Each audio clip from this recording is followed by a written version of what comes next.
ក្មេងស្រីនៅកណ្ដាលបឹងឈូកមុខគាត់មានសត្វស្នាមប្រហោងតូចៗគួរឲ្យខ្លាចខ្លាំងមែនទែនហើយស្នាមប្រហោងតូចៗនៅលើមុខក្មេងស្រីដែលគាត់បានឃើញនោះហ្នឹងណាគឺដូចមានសត្វអ្វីម្យ៉ាងចំមុខនឹងស៊ីអញ្ចឹងសភាពក្មេងស្រីម្នាក់ហ្នឹងឲ្យទៅពេលដែលគាត់នឹកឃើញគឺមានអារម្មណ៍ថាគួរឲ្យខ្លាចហើយនឹងគួរឲ្យខ្ពើមខ្លាំងមែនទែនចំពោះរឿងរ៉ាវដែលគាត់បានចែករំលែកមកនេះគាត់មានឈ្មោះថាសិលៈប្រាប់ថារឿងរ៉ាវមួយនេះវាគឺជារឿងរ៉ាវដែលគាត់ជាមួយនឹងប្អូនប្រុសរបស់គាត់បានជួបប្រទះកាលពីក្នុងឆ្នាំ2017ពេលដែលគាត់ហ្នឹងទាំងអស់គ្នាទៅអុំទូកនៅខាងស្រះខាងក្រោយភូមិរបស់គាត់ដើម្បីបេះផ្កាឈូកហូបនឹងឯងគាត់ថាពេលហ្នឹងគឺនៅម៉ោងប្រហែលជាខ្ទង់ម៉ោង4កន្លះគាត់មានប្អូនប្រុសរបស់គាត់បានដើរទៅវាលស្រែខាងក្រោយភូមិចឹងទៅនៅវាលស្រែខាងក្រោយភូមិរបស់គាត់និយាយថាមានវាលស្រែដាច់សង្វែងអញ្ចឹងណាហើយដែលសំខាន់មួយទៀតហ្នឹងនៅវាលស្រែម្ដុំហ្នឹងក៏មានស្រះឈូកធំដែរទាំងអស់គ្នាដែលស្រះឈូកធំហ្នឹងគឺមានតំផ្កាឈូកមានតំផ្លែឈូកអីអញ្ចឹងទៅហើយស្រះឈូកហ្នឹងក៏មានបណ្ណាគេជាកម្មសិទ្ធិដែរឬថាជារបស់រួមអញ្ចឹងណាអ្នកណាគេចង់បេះឈូកអីក៏បេះទៅអញ្ចឹងទៅអញ្ចឹងពេលហ្នឹងគាត់ក៏សួរប្អូនប្រុសរបស់គាត់ថាចែឥឡូវចាយចង់បេះផ្កាឈូកដោយសារស្អែកឡើងត្រូវទៅថ្វាយព្រះថ្វាយអីអញ្ចឹងណាចង់បេះផ្កាឈូកផងបេះផ្កាឈូកហូបផងប្អូនប្រុសរបស់គាត់គ្រាន់តែលឺអញ្ចឹងគឺសប្បាយអរខ្លាំងមែនតើ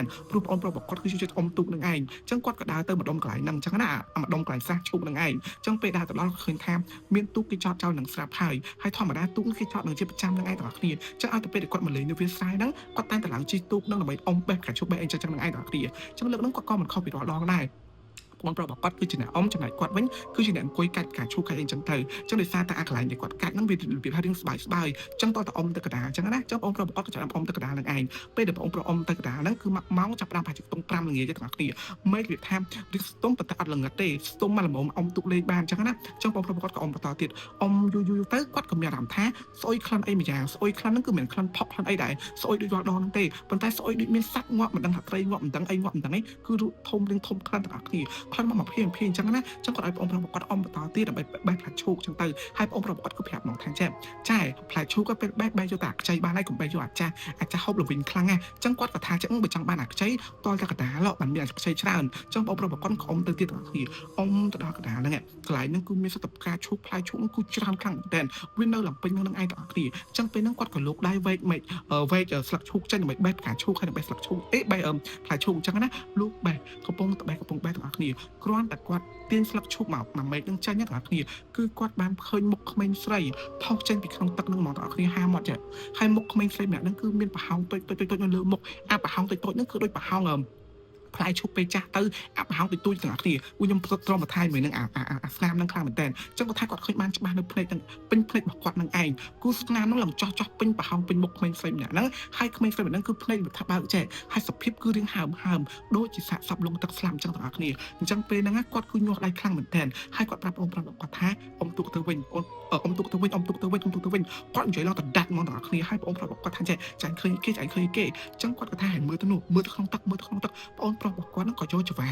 វែកមេឃឈប់ចេញពេលទៅវែកចេញទៅអស់បងប្រុសរបស់គាត់គឺបានឃើញដូចគ្នាទាំងអស់គ្នាគឺបានឃើញសភាពសាកសពក្មេងស្រីម្នាក់ហ្នឹងគឺនៅក្នុងទឹកនឹងឯងប៉ុន្តែលេចចេញទៅមុខឡើងមកលើអញ្ចេះចំណែកខ្លួនហ្នឹងគឺនៅក្នុងទឹកនឹងឯងអញ្ចឹងពេលហ្នឹងគឺគាត់ភ័យញាស់ដៃញាស់ជើងខ្លាំងមែនតើញាស់ឡើងពេញខ្លួនហ្មងទាំងអស់គ្នាអញ្ចឹងពេលហ្នឹងបងប្រុសរបស់គាត់ក៏អុំទូកទៅលើគោកវិញគ្រាន់តែឡើងដល់លើគោកគាត់ពីអ្នកបងប្រុសរបស់គាត់ហ្នឹងគឺអត់បានយកផ្លែឈូកនិងផ្កាឈូកដែលគាត់បេះហ្នឹងយកមកពីលើទូកទេគាត់រត់ចូលក្នុងភូមិរត់ចូលដល់ក្នុងភូមិគឺស្រែកប៉ាល់ពេញភូមិហ្មងស្រែកឃើញសាកសពឃើញអីអញ្ចឹងទៅអញ្ចឹងពេលហ្នឹងគាត់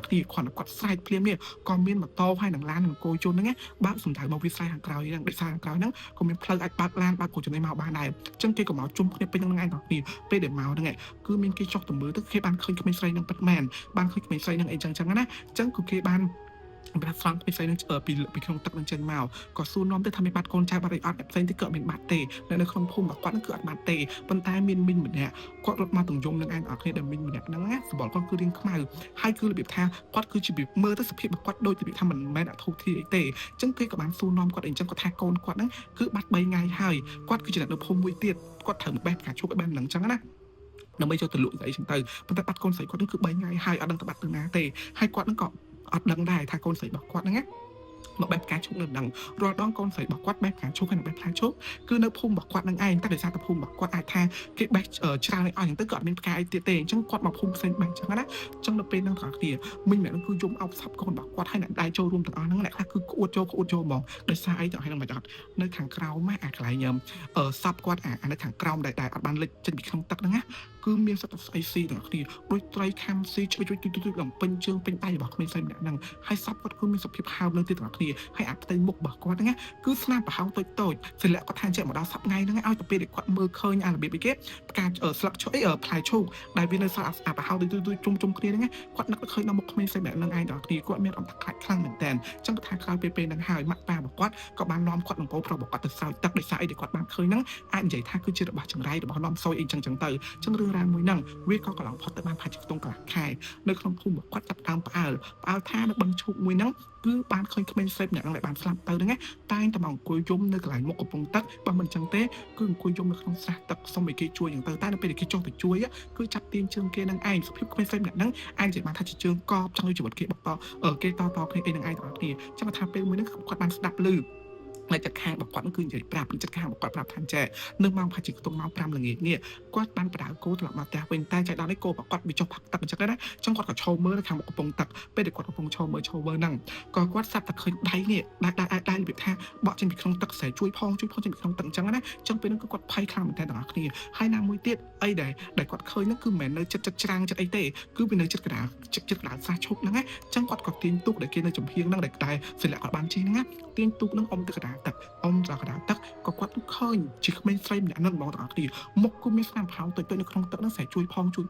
ភ្នែកឡើងក្រហមងាំងមើលមកគាត់ហើយឃើញតែប៉ុណ្្នេះទាំងអស់គ្នាប៉ុន្តែដៃគឺលើកមិនចេះដៃក្មេងស្រីម្នាក់គឺខ្មៅហើយឡើងហើមហ្មងដែលគាត់ឃើញច្បាស់ហ្មងថាអីដែលគាត់ឃើញហ្នឹងគឺមិនជាមនុស្សទេប៉ុន្តែគឺជាខ្មោចនឹងឯងអញ្ចឹងពេលហ្នឹងគាត់ឃើញណាគាត់ធ្វើជាមិនដឹងមនុស្សឬក៏អុំទូកត្រឡប់មកវិញប៉ុន្តែបើសួរថាគាត់ខ្លាចអត់គឺគាត់លិចនំដាក់លើទូកហ្នឹងហ្មងគាត់ខ្លាចខ្លាំងមែនតើតែគាត់ព្យាយាមធ្វើស្ងប់ចិត្តគាត់ថាបើសិនជាពេលហ្នឹងគាត់លោឡាគាត់ច្រឡោតគាត់ភ័យខ្លាំងពេកអីគាត់អាចធ្លាក់ទៅលើទូកហ្នឹងហើយក្មេងស្រីម្នាក់ហ្នឹងទាញជើងគាត់ទៅគាត់ថាបានដែរអាហ្នឹងគឺជាអីចិត្តខាងរបស់គាត់ប្រាប់នឹងឯងហើយបន្តមកទៀតគាត់ក៏បានទៅផ្សារមានតែគាត់លក់អីវ៉ាន់នៅផ្សារកំងយកឈូកពីអ្នកភូមិរបស់គាត់គឺបានប្រាប់ថាចេះ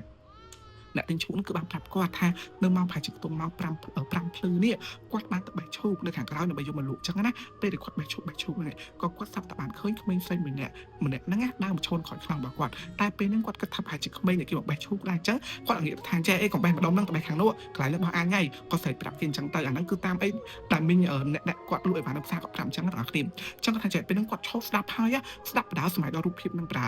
ក៏ស្រែកប្រាប់អញ្ចឹងរួចក្មេងស្រីហ្នឹងក៏គាត់ដើរចូលក្នុងទឹកបានអញ្ចឹងពេលដើរចូលក្នុងទឹកនេះអ្នកដែលគាត់ទៅបេះឈូកគាត់ស្រែកថាចេះអញប្រាប់ឲ្យអត់មានបេះហ្នឹងតែបេះហ្នឹងអញវាយក្បាលម្ដងរាយទៅលុយនិយាយអញ្ចឹងហ្មងទាំងអស់គ្នាអញ្ចឹងពេលហ្នឹងក្មេងស្រីហ្នឹងក៏ងាកមើលចេះងាកមកមើលគាត់ស្លាក់គាត់តែគាត់មើលអត់សូវច្បាស់ទេដោយសារតែពេលហ្នឹងម៉ោង5ភ្លឺក្មេងហ្នឹងរៀងនៅល្ងិតអញ្ចឹងណាអញ្ចឹងក៏ក្មេងស្រីដើរចូលក្នុងទឹកបាត់ក៏គាត់ឃើញក្មេងស្រីដើរចូលក្នុងទឹកបាត់គាត់មានអារម្មណ៍មួយចេះឆ្ងល់ថាចេះក្មេងស្រីហ្នឹងចង់ទៅយូរមែ